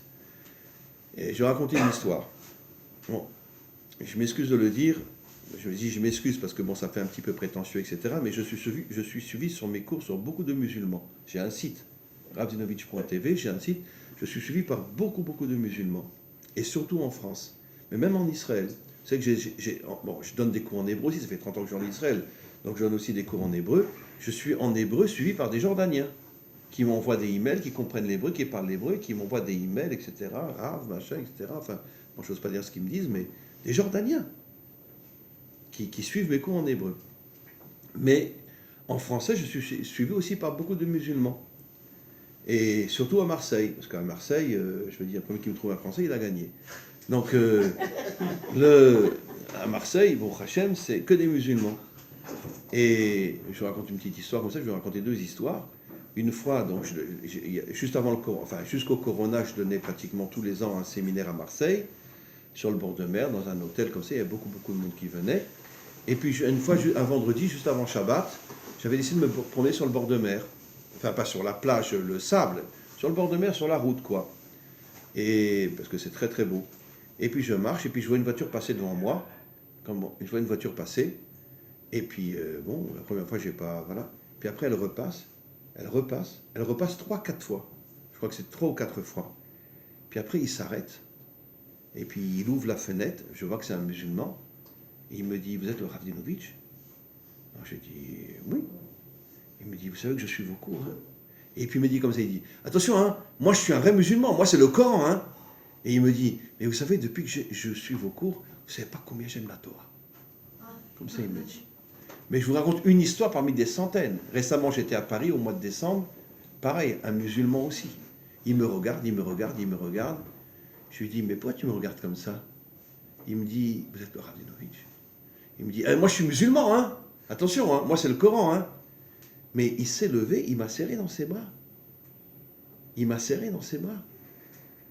Vraiment, un truc fou, quoi. Mais parce que eux, c'est des descendants d'Ishmaël. Les descendants d'Ishmaël n'ont rien à voir avec les terroristes. Les terroristes, c'est des musulmans, mais qui ne sont pas de Ishmaël. Et la Torah dit clairement que Ishmaël fera une teshuva inimaginable. Inimaginable. De toute façon, le seul à faire des attentats suicides, c'est Amalek, c'est pas Ishmaël. Voilà, c'est des Amalécites qui sont devenus Ishmaël, exactement. Tu as 100% raison. Absolument. Donc, il y a des tas de musulmans qui sont vraiment des gens bien. Une fois, je me promenais dans le chouk musulman à Jérusalem, parce que bon, j'aime bien parler avec les musulmans. Bon, je suis un peu fou, mais c'est pas grave. Et je m'arrête comme ça. J'en vois un, il me semble avoir une tête un peu sympa comme ça.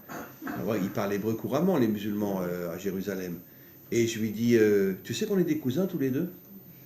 Il me dit, comment tu oses me dire ça? On n'est pas des cousins, on est des frères, on a le même père, Abraham. Moi, on lui dit Ibrahim, d'accord? Il dit, on a le même père, Ibrahim. Je lui dis, alors je savais pas compris, je lui dis, tu veux dire Abraham? Il dit, oui, Abraham, on a le même père, donc on est des frères. Toi, tu viens d'Israël, moi je viens d'Ishmaël, on a le même père. Et en plus, il me dit, et je sais que d'après la Torah, les frères, ça va d'après le père, pas d'après la mère. Ça va d'après le père. Oui, c'est-à-dire que, bon, selon la halakha, ça va d'après le père, d'accord. Donc, ça veut dire que, donc on est de vrais frères. Après, il me dit, regarde, je ne peux pas parler comme ça, parce que vous savez, les magasins dans le chouk, ils sont les uns à côté des autres. Il me dit, j'ai peur de me faire descendre, viens rentre dans mon magasin, d'accord? Bon, et puis comme j'ai appris le Krav Maga avec Eliaou, alors je me mets en position, parce que je ne sais pas ce qu'il va me faire, comme ça. Alors, donc, comment? Alors, je me mets en position comme ça, genre, s'il m'approche, paf. Mais, il me prend dans ses bras, il me dit, sache, on est des frères. Et il me dit comme ça, sache qu'en vérité, ton peuple et mon peuple, on est manipulé par nos dirigeants, qui font tout pour qu'il y ait la guerre entre nous. Mais un jour viendra où nos peuples se réveilleront, on jettera tous nos dirigeants et on sera comme des frères. Mais je vous tiens que la Torah le dit. Je parle d'Ishmaël, pas d'Ishmaël, parce que Ishmaël, comme tous les peuples, est infiltré par comme a dit Eliaou, par des Amalécites musulmans, mais qui sont Amalek. Mais la Torah dit que Ishmaël va devenir un tzaddik gamour. Regardez la fin de Parashat Sarah, vous verrez que Rachid dit qu'il est devenu un tzaddik gamour, un tzaddik total. Et n'oublions pas que quand Abraham est mort, Ishmaël, qui avait 13 ans de plus que Yitzhak, qui était le Béchor, a dit à Yitzhak, passe devant moi. C'est marqué clairement dans le Passouk, passe devant moi. Ça veut dire que j'accepte que c'est toi finalement qui as été choisi par Hachem. Arabe, le seul qui a plongé sur Israël, alors que tous les peuples craignaient Israël, c'est Amalek. C'est-à-dire l'origine des attentats suicides, c'est les Amalécites. C'est-à-dire quand personne n'osait rentrer dans Israël, c'est les seuls à les sacrifier et donner leur vie. Absolument. Pour essayer, entre guillemets, d'esquinter la réputation. Les terroristes sont des Amalécites devenus musulmans, comme il y a des Amalécites chrétiens, il y a des Amalécites, etc. Oui, même juifs, oui. Les Amalécites juifs, c'est quoi? C'est les braves? C'est Lieberman. Exactement. Les gauches, les gauchistes. Lieberman, qui fait tout pour détruire Israël aujourd'hui. Et donc, bien sûr qu'il y a des Amalécites juifs aussi. C'est pas moi qui le dis, Rachid le dit. Quand Israël est sorti d'Égypte, Pharaon a fait rentrer plein de gens dans le peuple juif pour les détruire de l'intérieur. Regardez Rachid, vous verrez. Sorti d'Égypte, il a fait rentrer plein d'infiltrés déguisés en juifs pour détruire Israël de l'intérieur. D'accord? Mais dans toute notre histoire, on est le peuple le plus infiltré par des soi-disant juifs qui en vérité reçoivent beaucoup d'argent pour devenir très riches et qui après font des horreurs pour salir le peuple juif. Je vous garantis, mes amis, que l'antisémitisme est la cause, d'ailleurs moi je le dis autant que je peux, je le raconte dans mes cours, ce sont des infiltrés non juifs déguisés en juifs qui font tout pour salir le peuple juif. D'accord? Quel est dans notre génération le plus grand infiltré qui n'est pas juif du tout, qui est une véritable crapule qui a travaillé avec les nazis pendant la guerre? Soros. Il se fait passer pour un juif, mais ce n'est pas un juif. Et il travaillait avec les nazis en Hongrie pendant la guerre et il a fait arrêter des milliers de juifs. D'accord? Et regardez son histoire. Comment? Il n'est pas juif du tout. C'est un infiltré qui se fait passer pour un juif. de toute notre histoire, on a été infiltré par des non-juifs à qui on a créé une identité juive, à qui on a donné beaucoup d'argent pour qu'ils se fassent passer pour des juifs, et comme ils sont très riches, ils nous salissent de l'intérieur. Et c'est comme ça que l'antisémitisme est né. Parce que c'est des gens corrompus, etc., qui nous ont... Aujourd'hui, je vous signale qu'il n'y a plus de juifs dans la famille Rothschild. Hein. Il n'y a pratiquement plus de juifs. Ils se sont tous mariés avec des non-juifs, et leurs enfants sont non-juifs, dans la famille Rothschild. Il en reste peut-être un ou deux, mais 99% de la famille Rothschild, aujourd'hui, ce sont tous des non-juifs. Il n'y a plus de juifs dans la famille Rothschild. Alors que Rothschild a des grosses parts en Israël, quoi. Partout. Oui, partout, bien sûr. mais Je dirais que Césarée appartient à Rothschild. Hein. Ouais, c'est pour ça que je dis ça. Césarée appartient à Rothschild. Césarée n'appartient pas à l'État d'Israël. Bon, plus ou moins, mais en tout cas, Césarée, c'est une ville là où il y a les plus riches d'Israël, avec ses liens pétoires. C'est un endroit. Alors maintenant, revenons à ce que j'explique. Donc, les chiites et l'union avec le monde occidental. C'est ça la guerre de Gog et Magog. Maintenant, pour terminer, parce qu'il est déjà, ça fait déjà 1h10, après si vous voulez poser quelques questions, c'est tout à fait possible. Et puis après, n'oubliez pas, ne partez pas tout de suite, parce qu'il y a de très très bonnes choses là-bas. Alors, la famille Ben Naïm a préparé vraiment, alors vous allez tomber par terre. Hein. Des gâteaux, des trucs, machin, ne partez pas, hein, parce que vraiment, voilà. Et donc comment qu'on va s'en sortir? C'est ça la question. Alors, qu'est-ce que va faire Israël? Comment qu'on va s'en sortir? Alors, je vais déjà vous étonner en vous disant que Rabbi Shimon Bar Yochai dit dans le Zohar, d'accord, marquez la phrase que je vais vous dire, même en français, et vous trouverez la référence. Je ne me rappelle plus la référence, parce que bon, moi j'étudie énormément le Zohar, mais je ne regarde pas à chaque fois à quelle page c'est, etc. Et le Rabbi Shimon Bar Yochai a le courage de dire que dans l'armée du Mashiach, la majorité de son armée seront des Bnei Adam. Ça veut dire des non-juifs. Moi, je les appelle Bnei Adam, et beaucoup les appellent Bnei Noach, d'accord? Mais je veux dire, quand on dit à un non-juif qu'il est Ben Noach, c'est la plus grande insulte qu'on puisse lui faire. C'est pas de moi, c'est de Rashi. Rashi dit la différence entre Abraham et Noach, d'accord? C'est qu'Abraham Noach était un faible, qui était toujours accroché au bon Dieu, et qui lui disait, bon alors, tu me sauves, hein, d'accord? Alors qu'Abraham marchait devant Hachem, il prenait des risques, et il n'attendait pas que Hachem le sauve. Comme ça dit Rashi explicitement, regardez au début de Parashat Noach, d'accord? Donc, en plus, Noach, après le déluge, il s'est saoulé, machin, il s'est déshabillé, il s'est fait violer. Donc, je ne comprends pas pourquoi on appelle les goïms les Noirs. C'est vraiment une insulte. Comment bon, d'accord, mais on peut dire Bnei Adam, mais ils ont aussi les Sheva Mitzvot. Mais bon, enfin, moi, de toute façon, moi, je les appelle Bnei Adam. Nous, on les appelle Akoum. Comment? Akoum. Non, Akoum, ça veut dire idolâtre, c'est C'est différent. ça, mais on les Oui. appelle Bon. Goïm. J'ai pas trop envie de parler, mais sachez qu'il y a un réveil dans le monde aujourd'hui, chez les nations, qui lâchent le christianisme, d'accord, et qui reviennent à la Torah d'une manière inimaginable. J'ai des élèves au Québec ici. J'ai des élèves au Québec, et j'ai des élèves dans le monde entier, en Afrique, dans les îles, partout. Même aux États-Unis. Aux États-Unis, etc. PragerU, c'est un juif. Oui, aujourd'hui, il y a un réveil chez les nations qui lâchent le christianisme. Vous savez combien de non-juifs mangent kasher aujourd'hui? Vous n'imaginez pas. Vous n'imaginez pas. Mangent kasher. Oui. Il y a une révolution dans le monde non-juif aujourd'hui. Ce n'est pas la majorité, loin de là. Mais il y a une révolution inimaginable des gens qui lâchent tout le christianisme et qui reviennent. Ils ne veulent pas se convertir, hein, ils veulent rester non-juifs. Mais ils prennent sur eux... Ils prennent sur eux la cache-route, même beaucoup se circoncis, etc. C'est assez incroyable ce qui se passe. Et là, j'ai des élèves au Québec qui sont des gens exceptionnels. Et je dois en voir un dimanche, etc., qui sont des gens exceptionnels. Et donc, je reviens sur ce que j'explique. Donc, le Rabbi Shimon Bar Yochai dit que la majorité de l'armée du Mashiach seront des Bnei Adam. Lui, il emploie le mot aussi Bnei Adam. Il dit, ce seront des Bnei Adam. C'est normal, ils sont 7 milliards et nous, on est quelques millions. Ce sera des Bnei Adam. Et il dit, les premiers qui vont se joindre à l'armée du Mashiach, marquez dans Google, vous verrez, vous trouverez la référence, ce sont les non-juifs. Avant les juifs. Comme ça, il ose dire, les non-juifs vont rejoindre le Mashiach avant les juifs. Et j'ose pas vous dire ce qu'il dit après. D'accord? Les pires ennemis du Mashiach seront les juifs. Comme ça, il dit, Rabbi Shimon Bar Yochai ose dire que les pires ennemis du Mashiach seront les juifs. Pas des gens comme nous, bien évidemment, mais il fait allusion, j'imagine, aux dirigeants, aux laïcs, etc. Comme ça, il ose dire. Sonné HaMashiach hiu Yehudim. Comme ça, Rabbi Shimon Bar Yochai ose dire. Je ne vous mens pas, hein. Cherchez les références, vous verrez que c'est marqué explicitement dans le Zohar. Comment? Donc, vive Israël, Baruch Hashem. Et donc, on continue.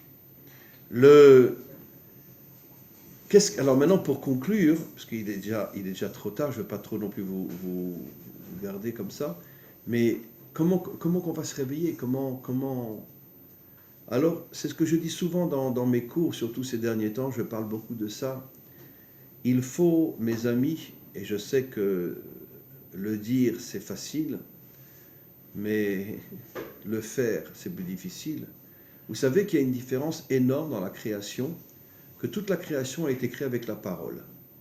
D'accord? C'est la chanson de Dalida, parole, parole, parole. Et donc, toute la création a été créée avec la parole. Le seul qui a été créé avec l'action, c'est l'homme. Naase à Adam. Il n'est pas dit, Vayomer Elohim Yehi à Adam. Naase, faisons l'action. Agir. Et donc, on voit que la véritable identité de l'homme authentique, c'est l'action. Mais l'action, ça veut dire quoi? Travailler pour faire du fric? Non. L'action, se battre contre le mal. Pourquoi le seul qui est appelé Chai Vekayam, le modèle d'Israël, c'est David? Parce que toute sa vie, il s'est battu contre le mal, contre les méchants. C'était ça David Ameller, un homme qui se bat contre les méchants. Toute la nuit, il étudiait la Torah. Nos maîtres disent qu'il ne dormait que 18 minutes par 24 heures. Toute la nuit, il étudiait la Torah. Et toute la journée, il était sur son cheval avec une épée pour se battre contre les méchants. Voilà. Et n'oublions pas qu'à 16 ans ou 15-16 ans, il a descendu Goliath. Donc, voilà. Et quand, après, Shaoul a dit, celui qui me descend Goliath, je lui donne ma fille. Quand Shaoul a appris qu'il était de la famille de Ruth, il n'a pas voulu lui donner sa fille. Alors, il a voulu le tuer. C'est marqué dans le Tanakh. Il lui a dit, excusez-moi l'expression, si tu me ramènes, parce que j'ai pas tout dit, si tu me ramènes 100 prépuces de Philistins, tu auras ma fille. En pensant qu'il allait se faire liquider, parce qu'il lui a demandé de partir tout seul. Il en a ramené 200. 200 il a ramené, et il a été obligé de lui donner sa fille. Il est parti tout seul, il s'est battu contre 200 Philistins, alors qu'il avait 15-16 ans. Il a ramené 200 prépuces. Alors que Shaoul lui a dit seulement 100, ça me suffit. Et c'est comme ça qu'il lui a donné Michal, il lui a donné sa fille. Donc c'est le modèle d'Israël, c'est le modèle authentique d'Israël. Malheureusement, après 3000 ans d'exil, je m'excuse de vous le dire, mais bon, on est devenus des gens très... C'est ramolli. On s'est énormément ramolli. Je peux le comprendre avec tout ce qu'on a souffert. Notre ADN, il a changé. Après tout ce qu'on a souffert. L'Inquisition, les pogroms, les massacres des croisades, tout ce qui s'est passé, la Shoah, et tout ce qui se passe en Israël aujourd'hui aussi. Vous avez été au courant de tous les massacres qu'il y a en ce moment à la hache, etc. Et c'est incroyable ce que les terroristes font en Israël en ce moment. C'est des familles entières qui disparaissent, des pères, des mères, les enfants se retrouvent orphelins, sans père, sans mère, c'est inimaginable ce qui se passe. Mais c'est censé nous rendre plus forts. Tout ça, normalement, c'est un entraînement. C'est-à-dire qu'aujourd'hui... C'est censé nous rendre plus forts, mais n'oublions pas que grâce à Dieu, notre armée, elle est très très forte. Et quand ils ont arrêté les 2 terroristes qui ont coupé à la hache, à Elad, des Haridim, à la hache, ils les ont coupés en morceaux. Quand ils les ont arrêtés, n'importe quel pays, qu'est-ce qu'ils auraient fait? Pan. D'accord. Ouais. Et eux, ils les ont arrêtés, d'accord. Et les terroristes ont eu le culot de leur dire, vous n'auriez pas une cigarette? Et les soldats sont venus, leur ont donné des cigarettes. Et c'est pas le problème, ça? Comment? Ça, c'est le problème, c'est un très bon. Mais moi, si j'avais été là-bas avec la mitraillette, Exactement. je leur mettais dans l'œil et je tirais dans l'œil. Exactement. D'accord. Je pense que c'est ça le problème Voilà. d'Israël aujourd'hui. Mais c'est ça, c'est un gros problème. Mais c'est ça le problème. Oser donner une cigarette à un type qui a découpé en morceaux des Haridim à Elad avec une hache, ils les ont coupés en morceaux, etc. Et ils leur donnent des cigarettes, après ils les mettent en prison, télévision, ils peuvent faire des études, etc. Enfin, mais dans n'importe quel pays au monde, ils les auraient tués. C'est ça notre problème. Si vous me demandez Israël, autodestruction. Et bien sûr.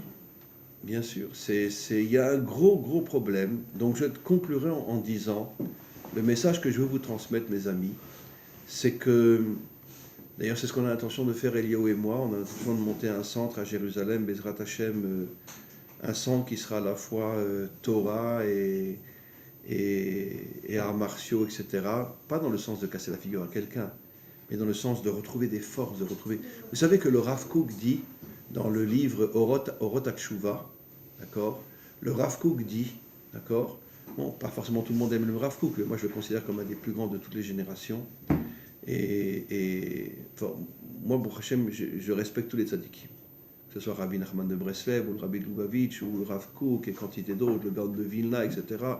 Moi, je suis quelqu'un qui vénère tous les tzadikim, d'accord, mais sans rentrer dans aucun mouvement.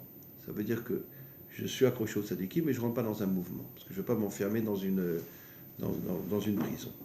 Mais quoi qu'il en soit, le Rav Kook dit dans le Sefer Orot HaTeshuva que le début de la Teshuva, c'est la reconstruction physique de son corps. Et il dit quelqu'un qui ne fait pas de sport, d'accord, c'est marqué explicitement dans Orot HaTeshuva, d'accord, même s'il fait une teshuva religieuse, ce n'est pas une vraie teshuva. Parce que c'est la teshuva de l'âme. Mais l'être humain, c'est l'union entre le corps et l'âme. Et donc, il n'y a pas que l'âme qui doit faire teshuva. Le corps aussi doit faire teshuva. D'accord?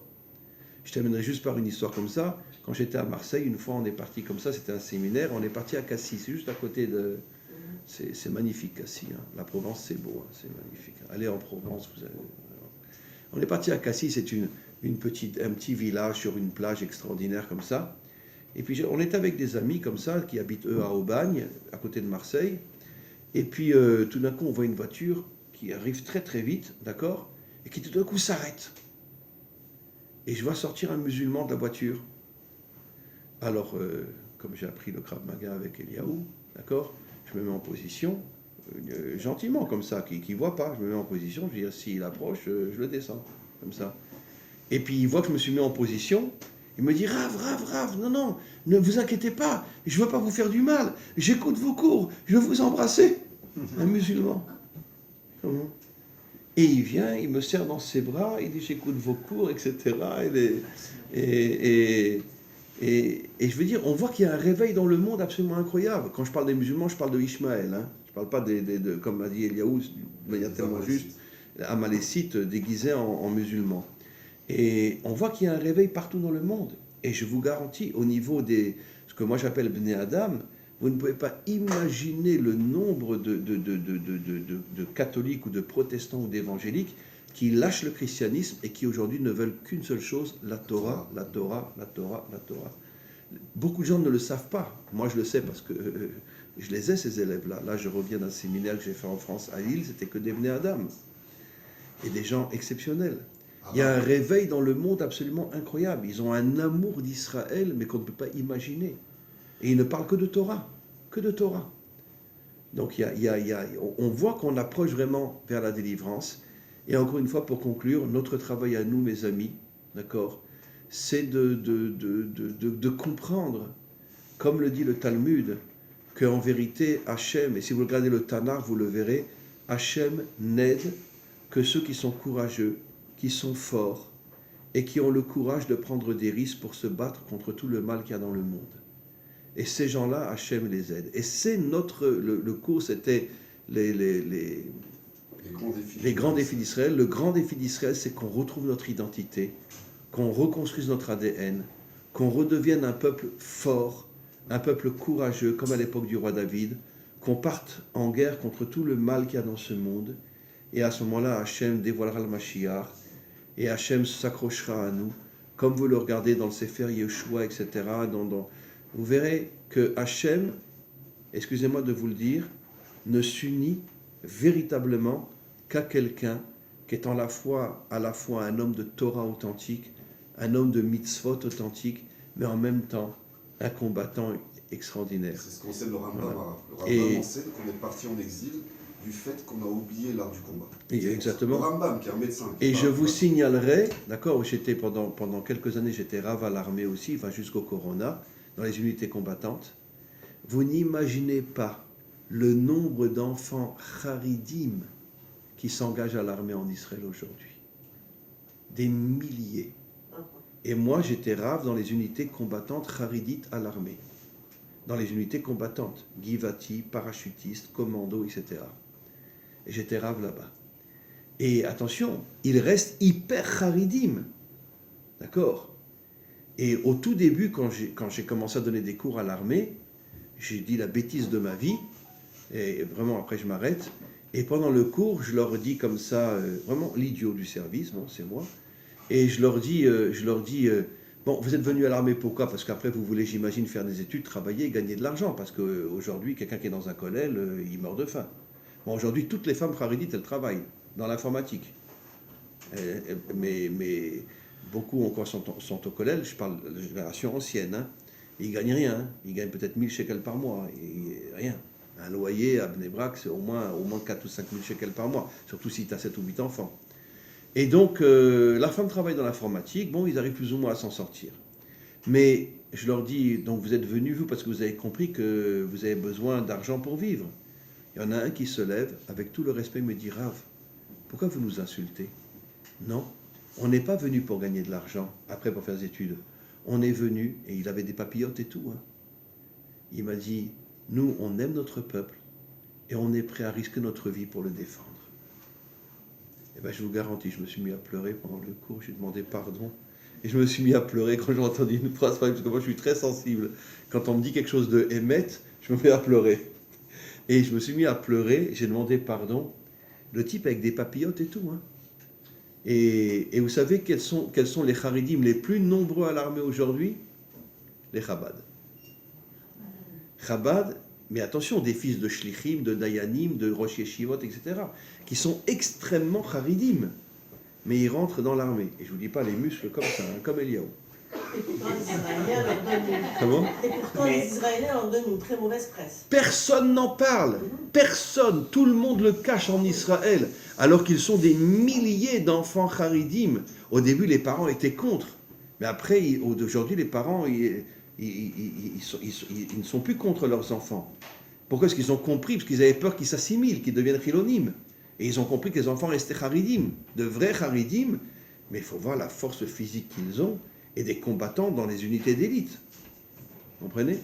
Et mais, donc... mais par contre, il y a des autres religieux que je pleure moi quand je les entends, ce qu'ils disent contre Israël. Oui, je sais très bien, bien sûr. Mais en tout cas, on voit qu'il y a un réveil dans le monde. Et c'est pour ça que je suis tellement content de voir qu'il y a tellement d'enfants charidim aujourd'hui qui s'engagent dans l'armée. Parce qu'on comprend qu'il y a un changement, il y a quelque chose que... La jeunesse commence à comprendre qu'on ne peut plus rester uniquement des gens qui toute la journée sont dans un kollel et on a besoin d'agir ou d'avoir un métier. Attention, ne me comprenez pas mal, hein, moi j'étudie aussi toute la journée. On peut être dans un kollel mais aussi avoir un petit travail à côté, etc. Mais il faut qu'on ait une action dans la réalité matérielle. On le voit avec les explorateurs, on est dans la paracha Shlach. Voilà. 10 n'ont pas voulu rentrer à cause du combat. Nous on est Shlach en Israël, mais eux ils sont bas à l'Otera, je crois. Non, on est Shlach aussi. Ah, vous êtes Shlach aussi? Ah, vous êtes Shlach aussi? Ok. On vous a rattrapé. Voilà. Voilà mes amis, en tous les cas, merci beaucoup d'avoir été si nombreux. Et tu voulais dire quelque chose, Eliaou? Alors, Lève-toi. donc le Rav se